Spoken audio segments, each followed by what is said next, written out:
seka buvo. Grįžtant truputėlį į tą procesą, kaip pradėjai, man atrodo, čia yra svarbi pamoka, kurią mes kiekvienas galime išsinešti, kad nebūtina visko daryti vienam. O tai neįmanoma būtų šito uždavinio išspręsti, šito uždavinio vienam būtų neįmanoma išspręsti.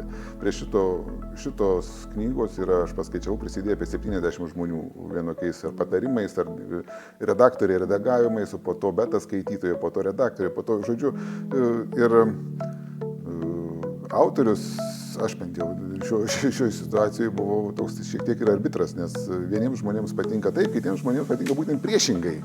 Ir tada bandai suderinti tuos skonius, o kartais perrašinį atskirus epizodus dėl to, kad tiesiog jauti, kad per daug polarizuojantis yra ir arba vieniems labai patiks, arba kitiems labai patiks, bet per vidurį nebus.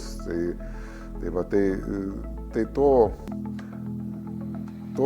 gebėjimo pasinaudoti kitais žmonėms, menedžmento sugebėjimo kitų žmonių, įsiklausyti kitų žmonių nuomonės ir juos suprasti jų skonius, tai turbūt kritinė yra dalis